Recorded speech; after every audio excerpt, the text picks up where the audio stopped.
King Fight News. Leo Santa Cruz has always been a star. And we are live watching Leo Santa Cruz. This is Chris Avalos. When your head starts bobbling like that, that's when the referee starts really being worried about the fighter, because you're not controlling your punches anymore. There's no strength in your neck anymore. You go chicken neck. Better like that? I don't know. Stop this fight. It's the fact that how he was reacting to those punches. Two old friends, and it wasn't the last shot. It was the 280 that came before it. I don't know what's up with this shit. It's an accumulation of punishment there.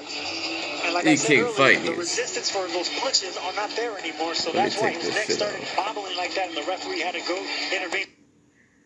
Alright, Leo Santa Cruz versus Chris Avalos TKO. It was a knockout for your boy, Leo Santa Cruz, who's been ducking Rigondeaux for a pretty long time, and now people just stop asking him about that shit. Just stop asking this guy about Rigondeaux. You know what? Leo Santa Cruz, good fighter. Good fighter, good on him. He's got a victory here versus Chris Avalos, right? You know, I never heard of no Chris Avalos, but, Chris Avalos. you know. Settled here tonight. A night that was all about Abner Mares and Leo Santa Cruz. Could they live up to the hype? Could they both deliver on their way to the rematch? David Benavides, they did that and then some. Yeah, Leo Santa Cruz looked amazing tonight. But what I really liked about him was his straight right hand. He was landing it flush every round. And, just accumulation of punches, he took Avalos out. You get the first word on the rematch. What are your thoughts after watching them tonight? The stage is set. It's very hard to promote two guys like this and have performances on both ends. Oh yeah, man. You know, Rigondeaux, he's got a history of breaking dudes' jaws. I could imagine Rigondeaux breaking one of these dudes' jaws, man. I swear. Guillermo Rigondeaux would knock out Abner Mares easy. That'd be the easiest knockout of his life. I feel a little bit, not 100%, but I still came and I did what I could. I tried to give a great show. And, at the beginning, I wasn't doing what my corner was telling me. I was trying to please the fans going there and raw, but then my dad said, hey, you could stop at me, you could use your distance, you get a good shot, and that's what we did that round, and we got him. Yeah, what you looked a little different early on. Wasn't the same barrage, but you were sitting on your punches. You tell us, what were you doing? Yeah, no, I was trying to, I had a long layoff. It was my longest layoff. I feel a little bit of distance, but, I was trying to go there and please the fans. Oh man, my bad. You were sitting on your punches. You tell us, what were you doing? Yeah, no, I was trying to, I had a long layoff. It was my longest layoff. I feel a little bit of distance, but, I was trying to go there and please the fans. So I wanted to give him a brawl, toe-to-toe. But then my dad said, hey, what are you doing? You're not supposed to stay there. You could fight immediately, beat immediately outside, and that's what we did in the round, and we got him good shots in. Okay, what did you think? Did you think it was going to be stopped then, or were you having a feeling that, hey, I'm going to keep hitting this guy? What do you think? There you go. No, I thought he was going to get stopped in the first round. I heard him. Yeah, I know, man. Really responding, but he didn't stop him. So well, apparently these two are finally, yeah. Right here, I got my distance, and I said sooner or later. But if these two fight each other in a rematch, I mean, it's not a bad fight. It's just, like. Do you feel better now, having it's been a few months? You didn't take that fight right away. Yeah, of course. I'm ready. I said I wanted to take this fight first to see. It's almost like his opponents are so isolated to certain people. Like, he just wants to keep fighting fucking Abner Mares and fucking Carl Frampton, then he'll fight Scott Quigg. Those four dudes just fucking are just gonna fight each other like for the rest of their careers and shit. And relax after that, man. Fuck. What else have they got left? Leo Santa Cruz, man, just think about it. Just keep pissing me off, too, because he's a good fighter. And I feel like just everyone around him had probably advised him, you know what, to stay away from Rigondeaux. just stay away. And I think that's a lot of what happened. Just in terms of the ducking that went on. And it could even be like on the Heyman side, if you think about it. But then there's like the Eddie Hearns. Eddie Hearns of the world didn't really want to fight Rigondeaux either. Like there's so many promoters out there. But did we see that the Rigondeaux ever go on PBC? No, it never happened. Because he's not signed with Heyman. So he really Rigondeaux would have done himself much better if he found his way on the PBC. I think that would be a really good move for him, to be honest. To see, if you want to see Guillermo Rigondeaux really get more fights in against, like, I guess more notable guy in a way, he's been sort of just an outcast the last fucking year. Can't even get a fucking fight. Ridiculous. And he fucking, you know, I guess he's with Caribe Promotions, which not the most well-known outfit, but now he's with Rock Nation, and he's starting to get some recognition. Yeah, protection plan. That's also possible. Yeah. Could definitely be a protection plan for these guys. Just have them fight each other, you know. And yeah, like they're TV friendly fights, but come on, man. Like it's not what he's doing. Like, he's matching his welterweights tough, and then for these guys, they get the biggest pass and shit. Like, they just let them, you know. They let him get a pass.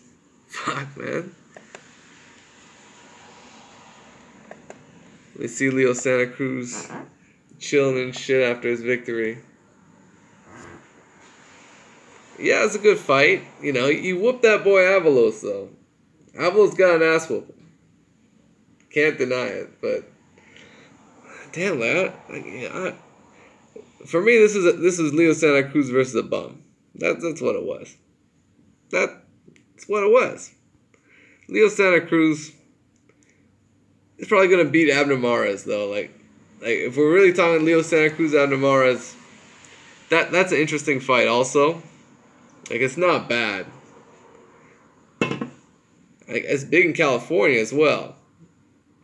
But in my opinion, yeah, all of them are good fighters. Yeah.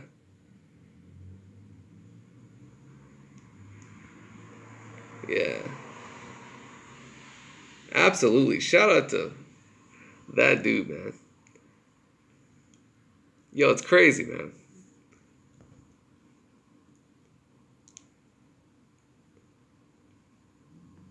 What else is up, man? What else is up? George Groves versus Jamie Cox. We saw that knockout. That was good for Groves, too. I think him and Chris Eubank Jr., that's going to be awesome. That to me, you know, it's for the WBA side of the title. That's a great fight coming up. There's Rigondeaux versus Lomachenko. If you don't know my thoughts on that, I'll tell you right now. Guillermo Rigondeaux, I think, is such a sharpshooter with his punches, but Lomachenko, like I've been watching him versus the Salido fight, and he did a lot of holding in that fight. And Guillermo Rigondeaux knows not to get held because he's just a master of range. That's the thing about Guillermo Rigondeaux. He is literally a master of distance and timing. And if he needs to constantly reset, he'll reset, and he'll make sure he's in the position to land punches. And and Rigondeaux is just embracing this whole thing where, you know, he doesn't give a shit about the size. And he fought Nonito Donaire at 140. Nonito Donaire in the ring. Look at the size difference with Nonito Donaire and Guillermo Rigondeaux in that fight. Just look at the size difference. Donaire was weighing 140 pounds in there. And what was, you know, Rigondeaux's 130 pounds.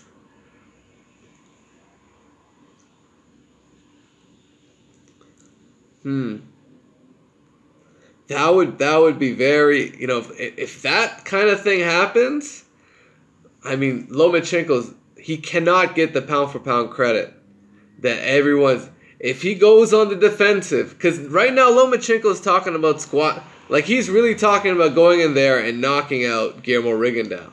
That's what Lomachenko's talking about. And if Guillermo Rigondeaux,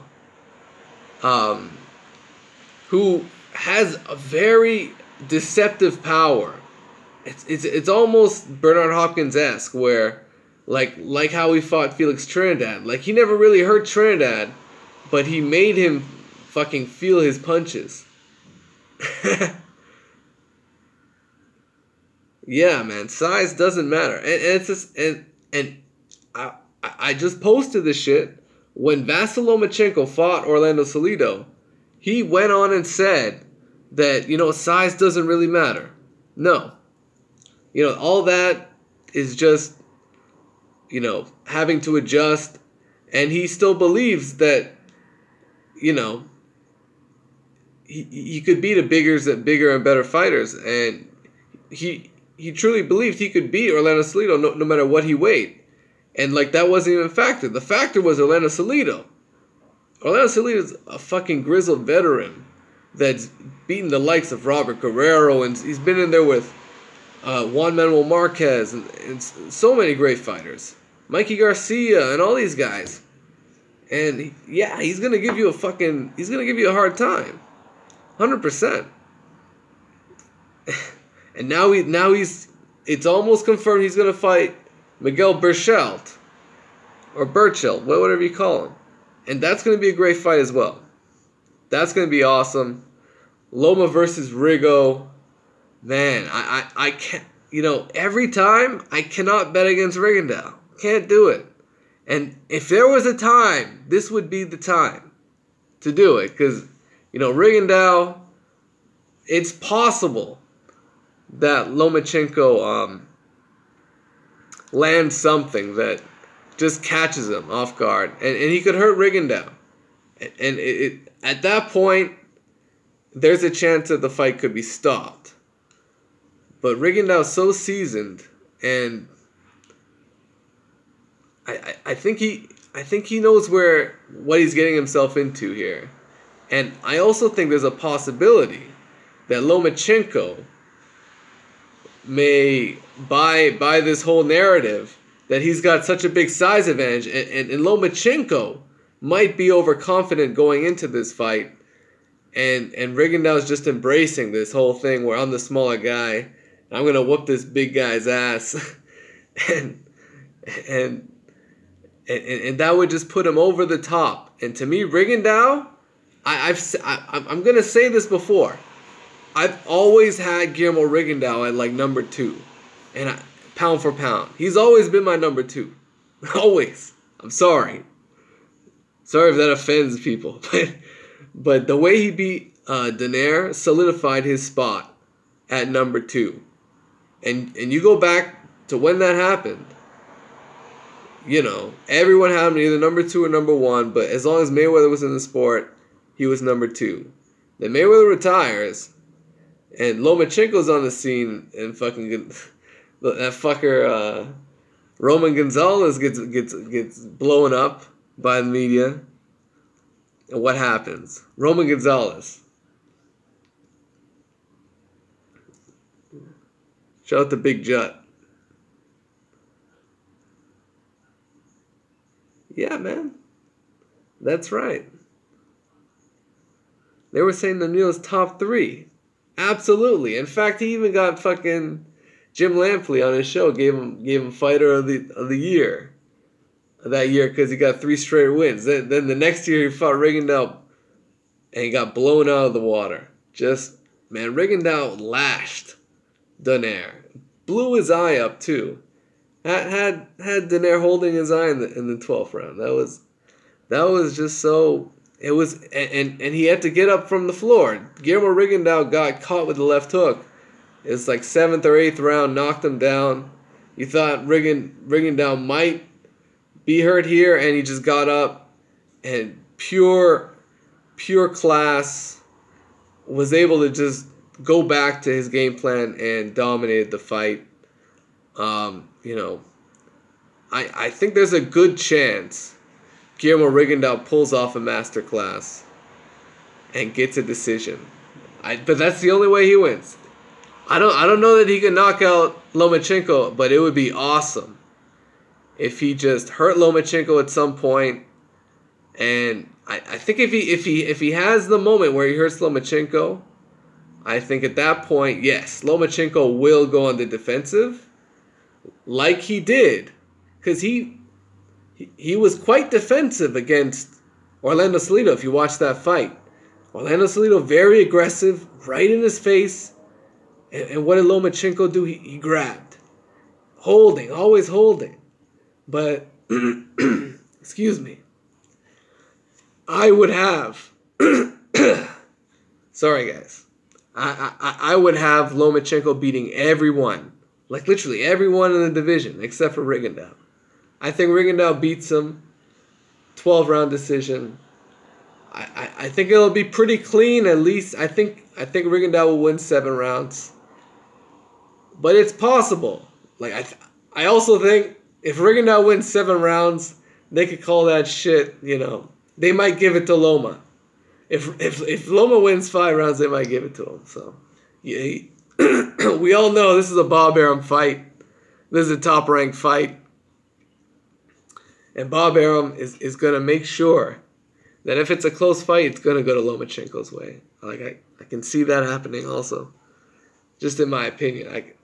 It's the deck is stacked against Rigo, but I think he's the better fighter. Ultimately, I think he is. Oh, man, my voice cracking up, man. I think I'm going to end this stream right now. E-King Fighting, you subscribe, man. Hit the subscribe button, man. I'm going to end the stream, guys. Peace out, guys. Peace out, man.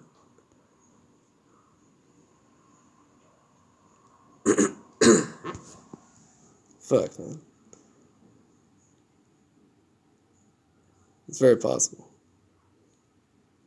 Alright, man. Peace out, guys.